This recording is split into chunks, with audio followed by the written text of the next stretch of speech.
Good morning. நாம் பார்க்கக்கூடிய topic என்ன அப்படின்னு சொல்லி பார்த்தா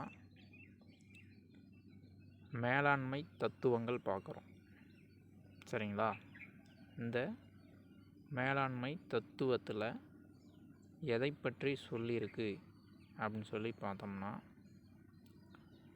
மேலாண்மையினோட அடிப்படை கருத்து, மேலாண்மையினுடைய வரைவிலக்கணம், மேலாண்மை கலையா அல்லது அறிவியலா, மேலாண்மை வைஸ் நிர்வாகம், மேலாண்மை செயல்முறைகள், அறிவியல் பூர்வமான மேலாண்மையின் கோட்பாடுகள், மேலாண்மை வீச்செல்லை ஆகியவற்றை பற்றி புரிந்து கொள்ள இயலும். சரிங்களா? இது நம்ம மேலாண்மையில் நம்ம படிக்கிறோம். சரி, பாருங்கள்,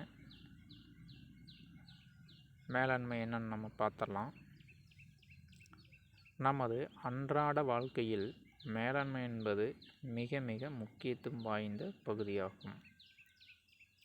அப்போ நம்முடைய தினந்தோறும் நடக்கக்கூடிய நிகழ்வுகளில் மேலாண்மை ரொம்ப முக்கியமாக இருக்குது அப்படிங்கிறாங்க.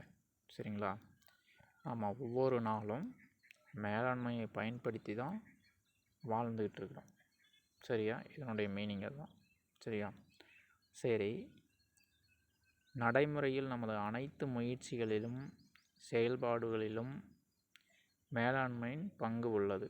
இப்போ நம்ம நடைமுறை வாழ்க்கையில் எல்லா விதமான முயற்சிகளிலும் நாம் எல்லா விதமான நம்முடைய செயல்களிலும் என்ன இருக்குது அப்படின்னு சொல்லி பார்த்தோம்னா, மேலாண்மையினுடைய பங்கு இருக்குது அப்படிங்கிறாங்க.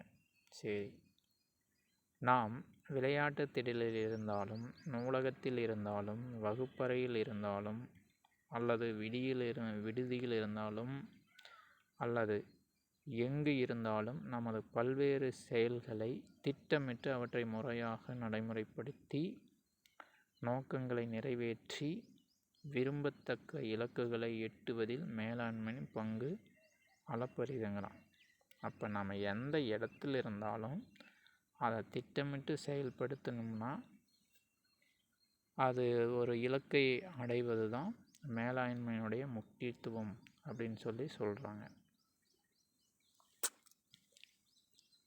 எனவே மேலாண்மை என்பது மற்றவர்களின் முயற்சி மற்றும் ஒத்துழைப்புடன் நோக்கங்களை எய்தும் ஒரு கலையாகும். மேலாண்மை என்பது ஒரு நபரால் மட்டுமே நம்ம செய்ய முடியாது அப்படிங்கிறாங்க. அதாவது மற்றவர்களுடைய முயற்சியும் அவர்களுடைய ஒத்துழைப்பும் இருந்தால் மட்டும்தான் நாம் ஒரு நோக்கத்தை அடைய முடியும் அப்படிங்கிறோம். அப்போ நாம் ஒரு நோக்கம் வச்சுருக்கோம், அந்த நோக்கத்தை நாம் ஒருவராக பார்த்தோம்னா சாதிக்க முடியாது. மற்றவர்களுடைய முயற்சியும் வேணும், அதே போல் ஒத்துழைப்பும் இருந்தால் தான் அந்த நோக்கத்தை நம்மளோடு அவங்களும் சேர்ந்து நம்மளை மாதிரியே செயல்படுறப்ப அந்த நோக்கத்தை நம்ம அடைய முடியும் அப்படிங்கிறது மேலாண்மை சொல்லுது.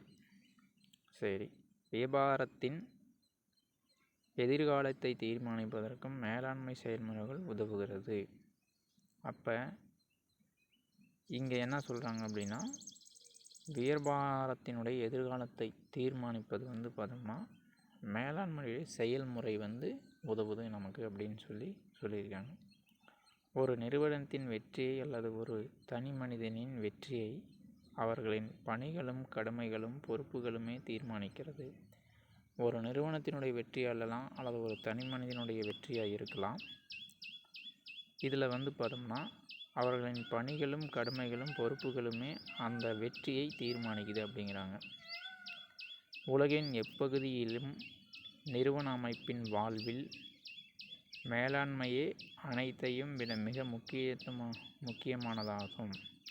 உலகின் எப்பகுதியிலும் நிறுவன அமைப்பின் வாழ்வில், அதாவது ஒரு நிறுவனத்தினுடைய அமைப்பினுடைய வாழ்வில் பார்த்தோம்னா மேலாண்மையின் மேலாண்மையே அனைத்தையும் விட மிக முக்கியமானதாகும்.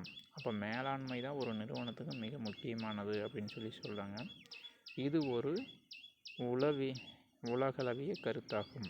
அதாவது இது ஒரு உலகம் அறிந்த ஒரு கருத்தாகும் அப்படின்னு நமக்கு இங்கே சொல்லப்பட்டிருக்கு.